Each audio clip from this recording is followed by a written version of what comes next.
Pues vamos a dar un poco una visión general, porque la verdad es que la situación de nuestras economías es sumamente importante ahora para los mercados, porque hay otros periodos que hay más tranquilidad, pero estamos ante un cambio muy importante, cíclico.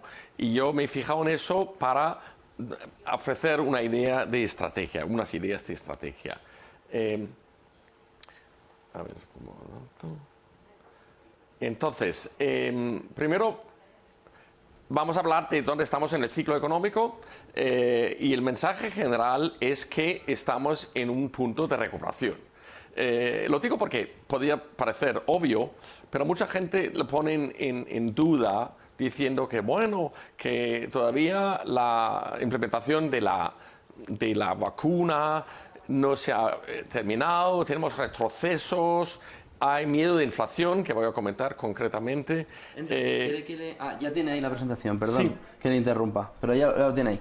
Lo tengo aquí. La idea era arreglar. Gracias. Entonces vamos a matizar un poco esto y ver qué hay que decir sobre esto y luego vamos hacia la parte de la estrategia de inversión. Empezando con el ciclo económico, yo creo que el mensaje ya, sin especular sobre lo que va a pasar en el futuro, es que ya vemos la recuperación en los datos. Y quizás la forma más evidente de verlo es las encuestas de los gerentes de compra, lo que se llaman PMI en inglés. Están todos apuntando hacia arriba. No solamente en Estados Unidos, sino también en Europa y también en Japón y también en el Reino Unido. Es decir, el complejo de lo que llamamos economías desarrolladas, pues sí están avanzando, sin que esto no evita dejar un poco de dudas sobre el futuro. En Estados Unidos tenemos una situación un poco especial, porque es verdad que en muchas economías se ha intentado estimular la actividad con planes fiscales, pero lo que se hizo en Estados Unidos es sin precedente. Y lo he intentado ilustrar un poco en estos dos gráficos. El gráfico de arriba demuestra las rentas personales y debajo el consumo. Y claro, tenemos la doble coincidencia de que los contribuyentes reciben un paquete de medidas directamente, cheques directamente a los desempleados, pero también ayuda a las empresas y no pueden consumir esta renta inicialmente. ¿Qué hacen? Entonces, pues lo ahorran y es lo que se ve en la tasa de ahorro, que se ha abierto un gap, una brecha entre la renta y el consumo muy importante.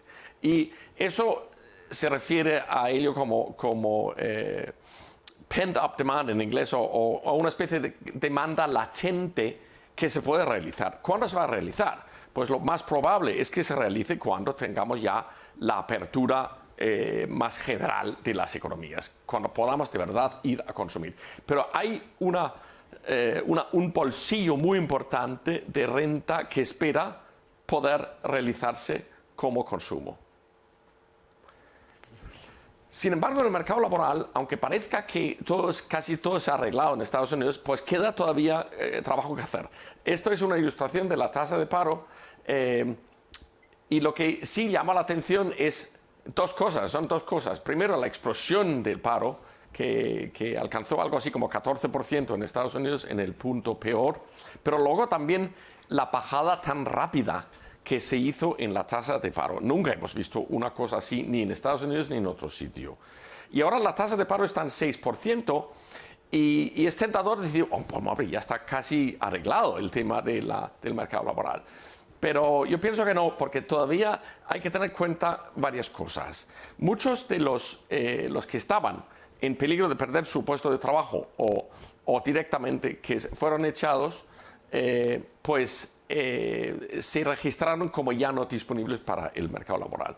Es decir, ha habido una retirada del mercado laboral y por eso ha sido más fácil bajar el paro también, porque muchos de ellos figurarían como personas paradas. Y eso tiene una implicación, porque si bien hay crecimiento de empleo, aunque se ha ralentizado un poco últimamente, pues todo este bolsillo de gente que podía haber participado puede volver en algún momento a hacerse disponible. Por lo tanto, el resto de la bajada de la tasa de paro va a ser más lento. Y lo digo porque es interesante frente a todo el tema de la Reserva Federal y qué va a hacer con los tipos. En Europa tenemos una situación peor, claramente, del mercado laboral y ha sido la gran parte por la inmovilidad laboral que hemos tenido por el paro de todos los progresos de movilidad. Tenemos también una situación de recuperación en Europa, sin lugar a duda, aunque tiene un retraso y es en gran parte por la vacunación que hemos tenido, como es bien sabido, algunas complicaciones, discrepancia entre lo que hacía un país y otro. Pero el mensaje de Bajo es que ya están mejorando las cosas. Podemos hablar del timing, podemos hablar de la cronología de esto, pero Europa está ante una recuperación económica también bastante importante, quizás menos explosiva que la americana, pero sí está en curso. Hablando del empleo, como decía antes, pues la reducción que tuvimos de la movilidad en el mercado laboral pues ha sido grave en Europa, y esto es lo que precisamente va a cambiar cuando un día tenemos la reapertura. Va a ser probablemente gradual, pero es que la movilidad es importante porque la gente también se mueve entre regiones, entre ciudades y entre países. Y claro, eso ha sido impedido muchísimo por el cierre. También hay un bolsillo de la demanda latente en Europa por motivos parecidos a los americanos, que la ayuda fiscal pues no ha podido realizarse en el consumo todavía. Pero estamos viendo que la confianza está mejorando, la confianza de los consumidores, a pesar de la situación del mercado laboral algo complicada. Y eso es el primer signo de que estamos ante una regulación también en Europa. El caso de China fue curioso porque evidentemente tuvieron el primer brote del virus mucho antes que nosotros en Occidente, y eran bastante rápidos en introducir confinamiento en el país. Y nadie sabía cuándo iba a durar. Pues duró relativamente poco, curiosamente. Era un proceso de una sucesión de confinamiento y reapertura muy rápida. Y esto ha dado un adelanto a China en la recuperación, y lo vemos ya en los datos. El último dato fue una explosión, un crecimiento de 18%, aunque eso hay que tener en cuenta la base tan baja del PIB del año pasado, pero sí es verdad que China ha tenido una recuperación bastante rápida y bastante fuerte. Y no hay nada que indique que esto se esté terminando o que está ralentizando el avance. Y yo creo que China tiene potencial de continuar el avance claramente. Y eso nos lleva al siguiente tema. ¿Qué pasa con los tipos de interés? Que ha habido tanto debate sobre esto. Está claro que están subiendo, sobre todo los plazos largos, los bonos de vencimiento de 5, 10 años, están viendo rentabilidades más altas y bajadas de precios como consecuencia. ¿Qué hay detrás de esto? Este gráfico ilustra la situación, y estamos hablando sobre todo de Estados Unidos.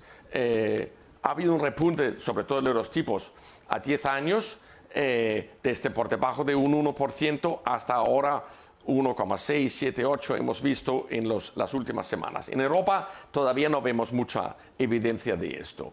¿Por qué están subiendo? Pues un motivo obvio sería inflación. Pero hay que matizarlo. Hay que decir que sí, hemos visto algo de subida de inflación, pero sobre todo hemos visto un aumento de las expectativas de inflación. Y es lo que esta matiz es importante para entender un poco el escenario.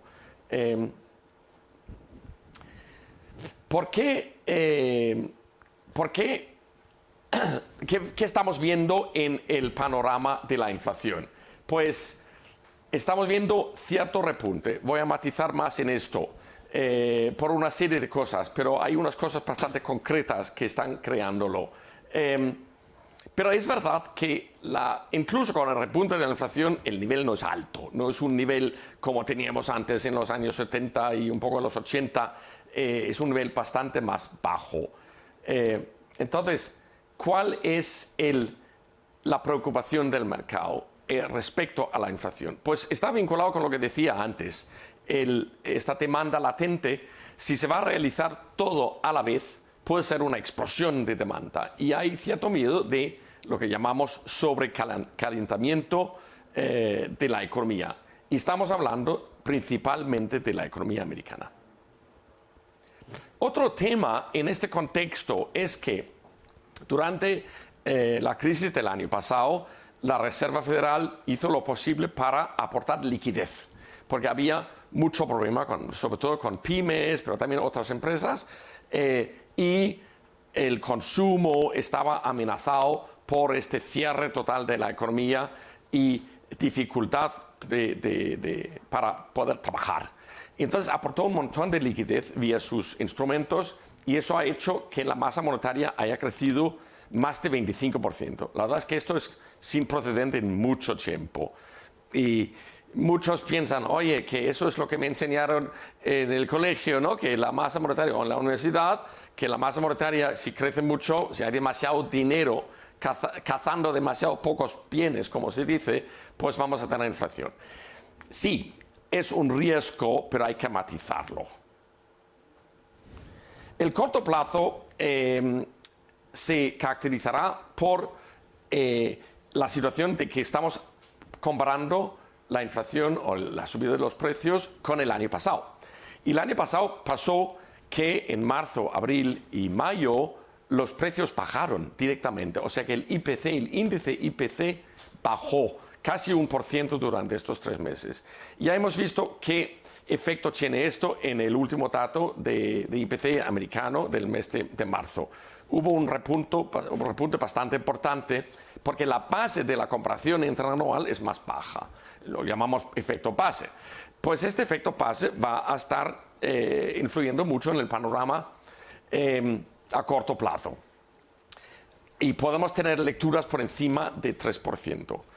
Pero yo creo que va a ser temporal más que duradero.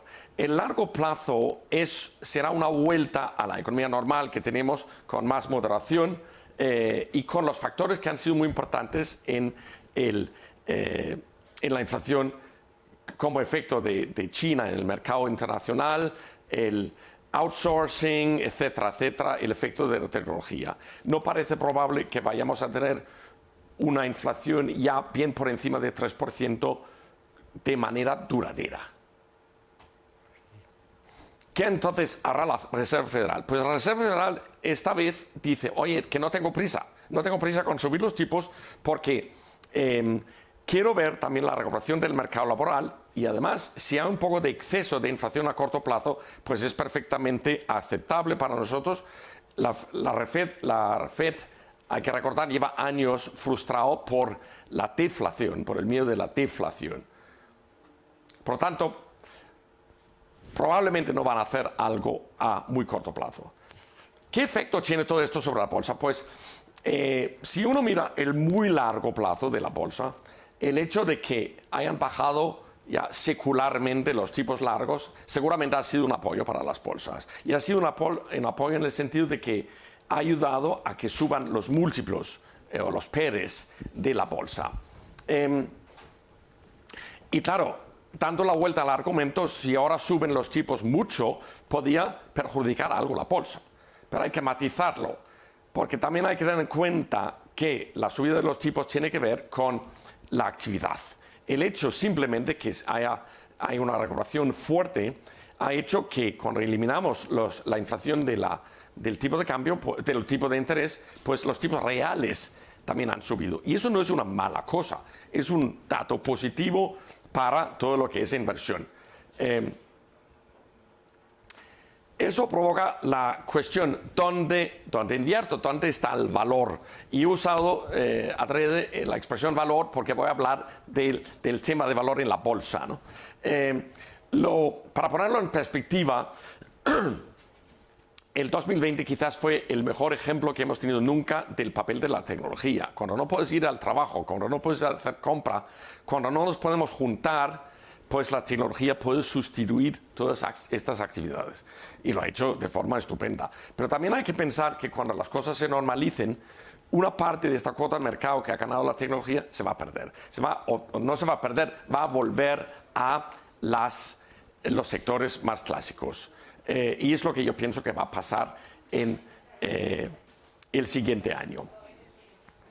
La apertura va a hacer que los sectores que tienen valoraciones relativamente baratas van a triunfar. No se puede avanzar.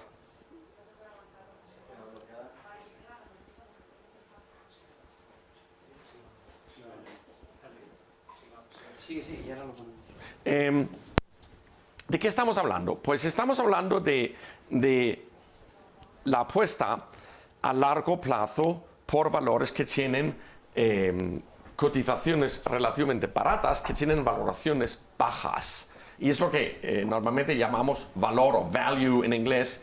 Y esto es frente a las empresas que tienen crecimiento muy fuerte a largo plazo. Y de ahí estamos hablando principalmente de la tecnología. La tecnología no va a tener un retroceso. Probablemente va a seguir haciéndolo relativamente bien, pero su momento de gloria sí puede haber pasado ya. Aquí tenemos la ilustración en estos dos gráficos de lo que ha pasado con el valor frente al crecimiento, y llevamos ya un tiempo de más de una década con el crecimiento haciéndolo mejor que el valor. Pues por esto, precisamente por eso, hemos tenido ya una valoración relativa muy favorable para el valor.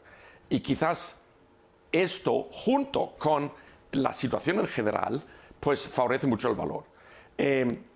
Porque también caracteriza a los valores de baja valorización, que son más sensibles al ciclo económico. Ahora vamos a tener un repunte muy importante y eso beneficia.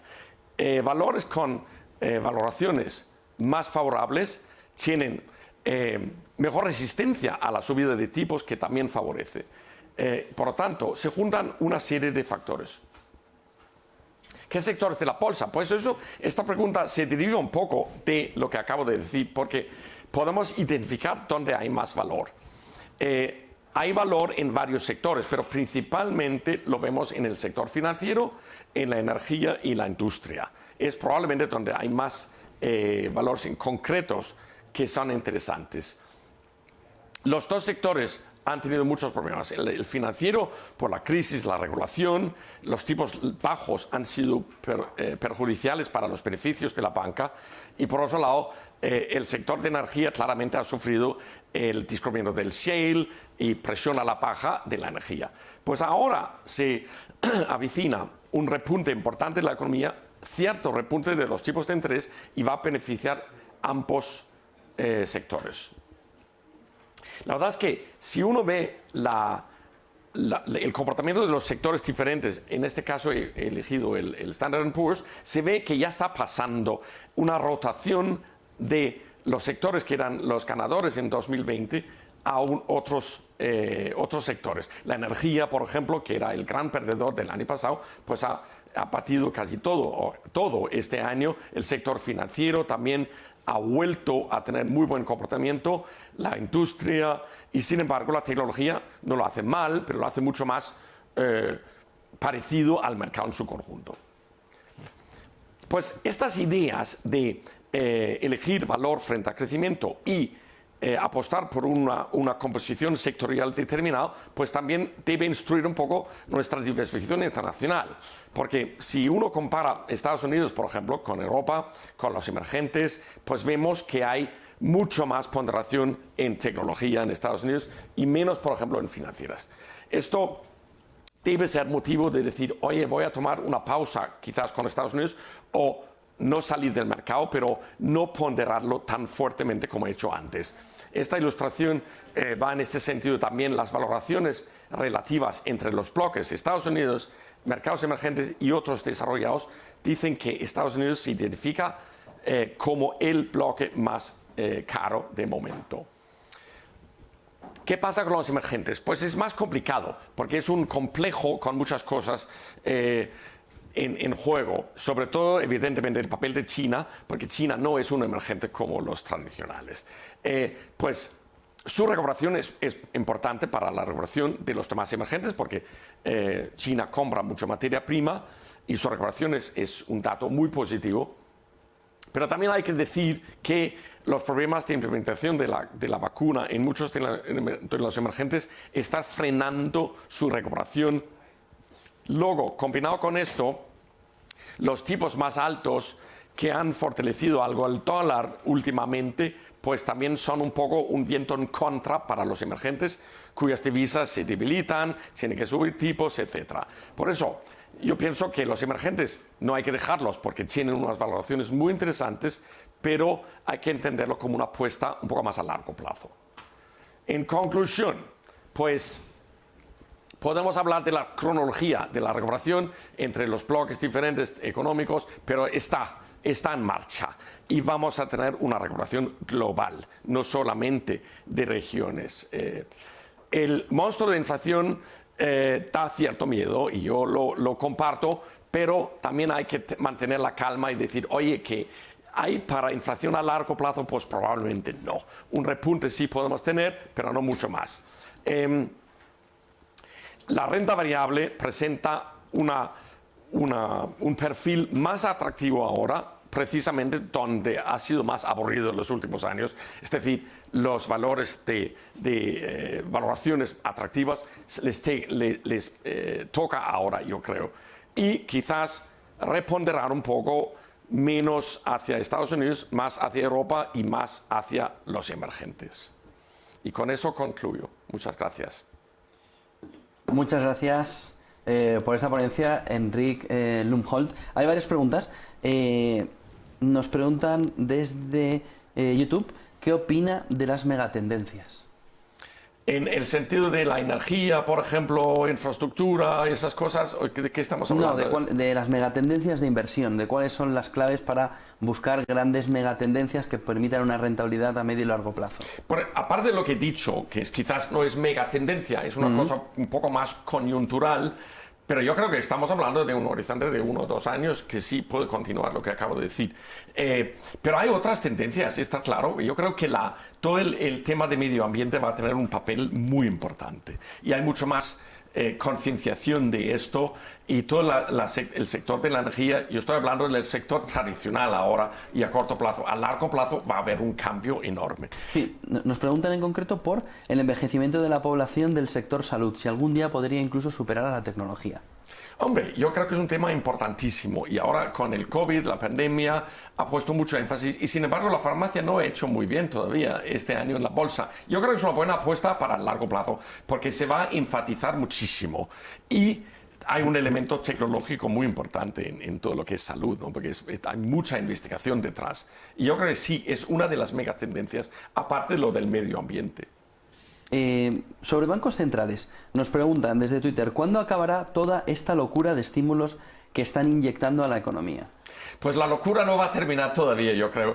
Como he intentado argumentar, la Reserva Federal dice, nosotros no tenemos prisa con subir los tipos. Y si quieres matizar un poco por cómo va a ser el calendario de lo que van a hacer, pues probablemente van a decir, finales de este año, empezando el año que viene, que lo de inyectar liquidez lo van a frenar un poco, el famoso QE, ¿no? El QE, eso lo van a hacer reducir y luego ya después subir los tipos, pero la subida de tipos, por ejemplo, de la Reserva Federal, yo creo que puede retrasarse más de lo que cree el mercado. No tienen prisa y ni una inflación por encima del 3% que se percibe como temporal lo van a hacer. Puedes decir que esto es una locura para el medio plazo.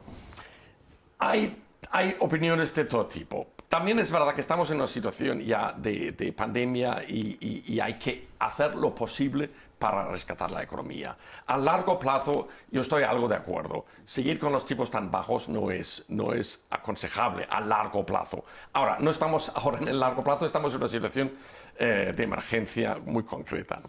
Sí, nos preguntan, aunque he respondido un poco ya a esta pregunta, dice, hablando de la del monstruo de la inflación, ¿se espera que suba en los próximos años o se mantendrá baja? Bueno, yo creo que ha contestado. Hombre, yo creo ¿no? que sí, que va a subir, pero vamos a volver después, o sea que en el año que viene, el año después, pues vamos a volver a una tasa de inflación de 2, 2,5, por ejemplo, en Estados Unidos. En Europa, pues no sé si realmente va a subir mucho la inflación, porque hay mucho paro todavía en Europa y la recuperación de la economía probablemente va a ser más lenta. Lo de la masa monetaria, la verdad es que no me da mucho miedo. Yo creo que gran parte ha sido una demanda de inversores que quieren tener liquidez. No es necesariamente para consumirlo. En todo caso, tipos de interés seguirían tendentes a cero. Totalmente, vamos a tener tipos de interés bajos. Y hombre, ¿Cuántos años? 3, 4 años, yo creo. Y la cuestión es a dónde vamos a volver, porque yo creo que no vamos a ver 5 y 6% en el mundo desarrollado, por lo menos. No vamos a volver a esto. Porque, claro, eso tiene que ver con lo que acabas de decir, el envejecimiento de la población, el bajo crecimiento que hay subyacente en el mundo rico, ¿no? Que nuestras economías ya no crecen 3 y 4%, crecen 1,5%. Y es un poco el panorama. Vamos a volver a esto. Ahora, en este contexto, ahora podemos ver tasas de crecimiento que no habíamos ni soñado, ¿no? Y es por eso es interesante analizar la situación ahora, porque va a ser una excepción, pero esta excepción puede durar algo de tiempo. Enric Blumhold, profesor del IE, antiguo economista jefe de Bank of America en España, ha sido un placer para todos nosotros poder escucharle. Buen día y buen fin de semana, buen negocio. Muchas gracias por tenerme.